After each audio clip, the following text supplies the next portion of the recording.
for most people with normal vision, the notion of going blind creates extreme anxiety, I think it's safe to say. We rely on our sense of vision to perceive our world, but perhaps more importantly, to structure and to categorize experience. And yet, recent research suggests that while your eyes might be working perfectly well, if your mind is not conditioned to perceive what's right in front of you, you might not be able to process visual stimuli. This is a condition that I would equate with a sort of conceptual blindness. And it turns out that one of the major limitations on your ability to perceive and process visual stimuli is your vocabulary. To illustrate, if you were born to the Himba tribe in northern Namibia and you spoke only their language, you might struggle to discern the difference between the colors in these panels. So for many people in northern Namibia, the difference between the blue hues and the greens present extreme difficulties. In a study reviewed by the American Psychological Association, people in northern Namibia, particularly children, were compared to British school children for their ability to recognize and differentiate colors. And it turns out that the British school children, who have 11 terms for color, did significantly better than the Himba children, who had only 5. So some of you may have seen a documentary by the BBC that shows a scene of a Himba woman staring at color swatches very much like this and really struggling to discern any difference. Now, the study went on to say that with the acquisition of language, that the ability of both British school children and Himba school children improved considerably. This connection between language and perception was also documented in a study conducted at the University of Surrey in Australia. Dr. Anna Franklin and a team of researchers there were interested in looking at how pre- and post-language children process visual stimuli. And what they found was particularly surprising and tends to support what linguists call a weak version of the Sapir-Whorf theory. And that's the notion that rather than merely being a vehicle for connecting ideas to speech and writing, language actually structures our experience. And so in those studies, the small children without language were able to recognize color differences, and the processing happened primarily in the right hemisphere of the brain, which is dominant for vision. But increasingly, as children acquired language, that processing of visual stimuli was projected over to the left hemisphere, and the older children fared significantly better in terms of their ability to recognize and categorize color. So these connections between language and perception prompted Dr. Anna Franklin to speculate that, quote, learning language or learning color terms can actually change the way in which your brain is categorizing the visual world, the way in which your brain is deriving structure from what you're seeing. So these studies were particularly fascinating to me because since the late 1990s, I've been interested in this connection between describing and thinking. At that time, I was doing a doctoral dissertation on the rhetoric of American nature writers, and in particular, I was interested in their rhetoric and their diction and metaphors, and how the descriptions of the wilderness that they use might actually change the way that we felt about nature and the way that we treated nature. That curiosity persisted, and particularly in the realm of aesthetics, prompting several trips around the globe to places described by these nature writers in an effort to better understand the full range of the experience of beauty, of aesthetics, that they were describing. And so when I heard about these studies that indicated the possibility of conceptual blind spots, I became quite worried. And I started to wonder, what if, rather than impairing our ability to see colors, that the limitations on our vocabulary actually impaired our ability, to use an extreme example, of discerning the differences between these images?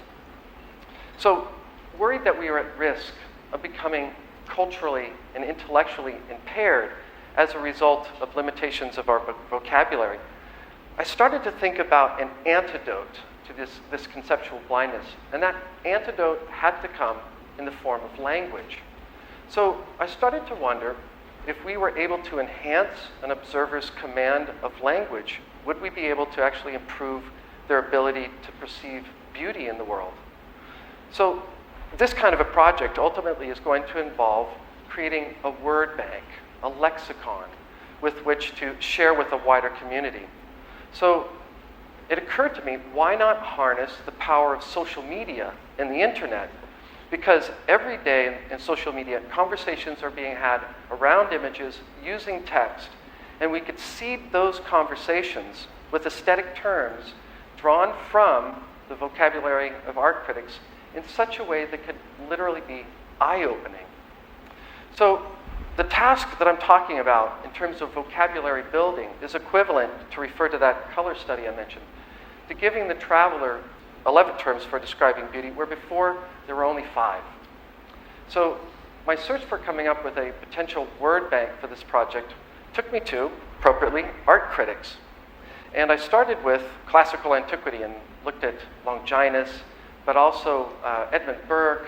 But ultimately, I settled on the art critics of 19th century landscape painting. Now, what you might wonder, can long-gone art critics do for our contemporary viewers' ability to perceive beauty in the world? Well, a lot really, if you think this was a community that had at its disposal a linguistic arsenal for explaining the aesthetic experience. And so I started with the landscape painters, and I looked at particularly 3 categories of aesthetic experience that I'll describe today. I'm going to focus on the beautiful, which is not to be confused with the umbrella term beauty, the pastoral, and then the sublime. When I get to the sublime, I'm going to focus on 3 criteria that might make the difference between having a sublime experience or missing it entirely because of conceptual blindness. So first, let's talk about the beautiful. Art critics define beauty as an image or vista that gives one the sense of order, proportion, and balance. Looking at this image, think about how the curving, graceful lines welcome the observer into a setting that is defined by fertility, attractiveness, and gives one a sense of comfort. Translating to a different genre, music for example, think about the more cheery compositions of Vivaldi. Next, I'd like to introduce the pastoral. The pastoral is a term dating all the way back to classical antiquity, at least, and was popularized by Virgil. And he wrote pastoral eclogues at a time when Rome was becoming increasingly corrupt and urbanized. And so he was really elevating the agrarian life. So pastoral scenes often are set in an agrarian backdrop, and they're populated by shepherds and farmers. And oftentimes, nature here, more than just being in harmony with man, is so bountiful that they have time for leisure and the composition of music. And so often you have scenes with poetry contest and a life really that glosses over the hardships of physical labor. Ultimately, this is sort of an escapist or idealized view of beauty, but the point is to elevate the pleasures of rustic simplicity. Finally, I'd like to introduce contemporary viewers to the notion of the sublime. Now, where the former 2 categories were primarily descriptive, the sublime really is about an experience. And that experience has been equated by many to being sort of a spiritual awakening. But to have that experience, you need to meet 3 criteria. One deals with having a proper sense of scale. Because we know in perceiving, as in photography, we see what we're prepared to see. So the framing needs to consider vastness. So vast is a term to describe the relationship between the viewer and the wider world that dwarfs the subject. When framing for vastness, what you're really looking to capture in that perspective is a sense of immensity and infinity. So we all know when we raise our camera, we can set the aperture and for wide angle. But it's been my experience that in social media, at least, which I've been a member of for many years, the dominant trend is towards the narrow framing, towards portraiture. And I'm guilty of this too. This is a lovely portrait of my wife, Jennifer. And as charming as it is, it doesn't reflect on the point of the observer, a mind that's prepared for the full range of the sublime.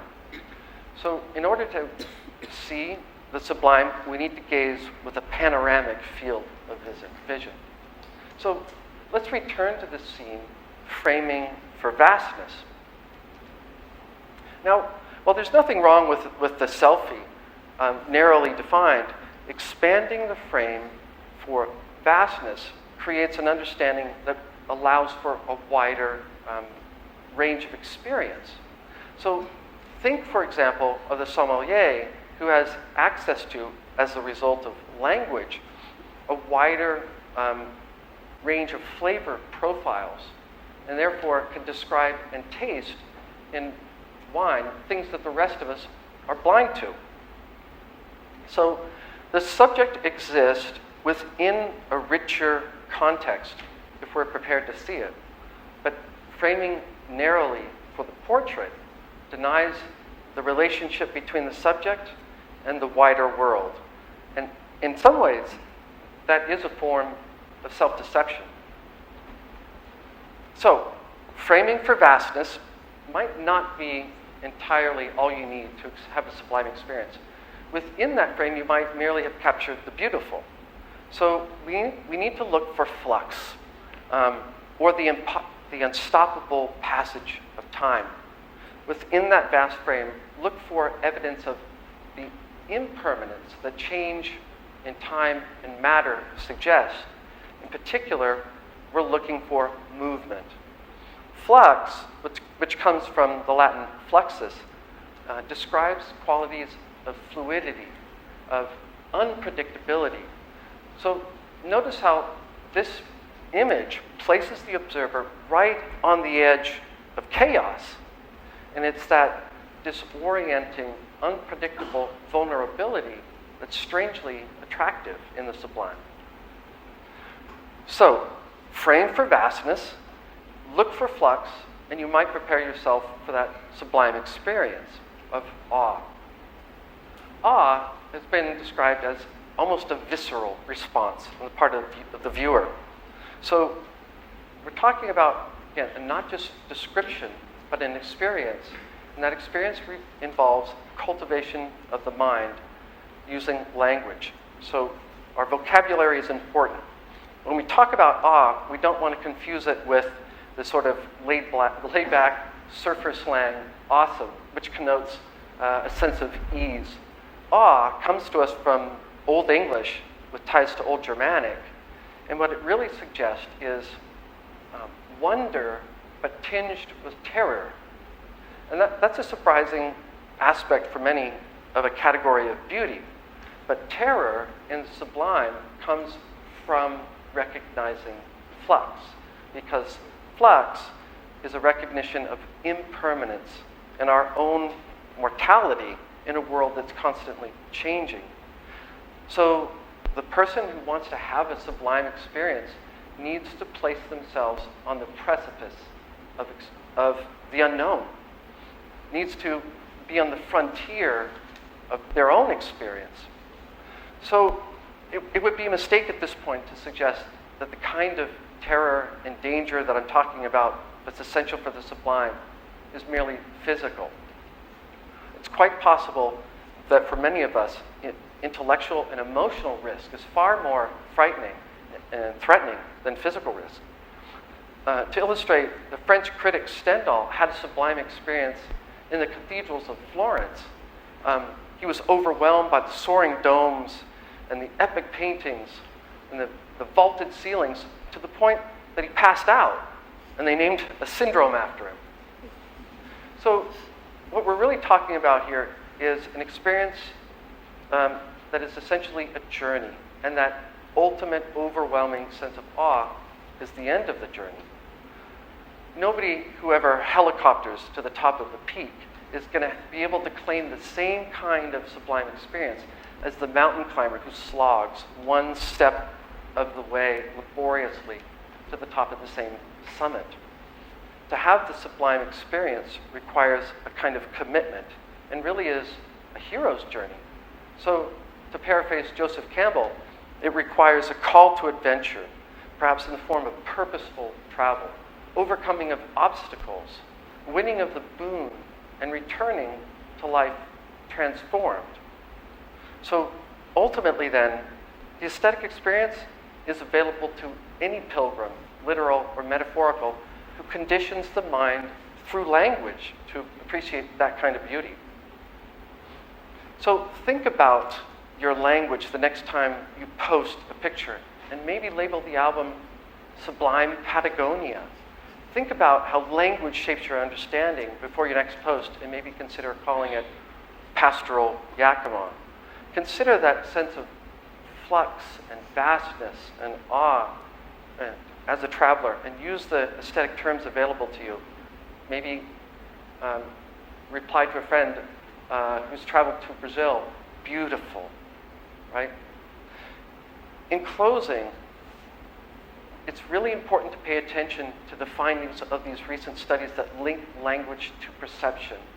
Because even if they're true to the smallest degree, and we are at risk of being blind to beauty, then we need to do everything in our power to avoid that tragedy. So think about the power that you wield through language to become an advocate for aesthetic literacy, one post at a time. Thank you.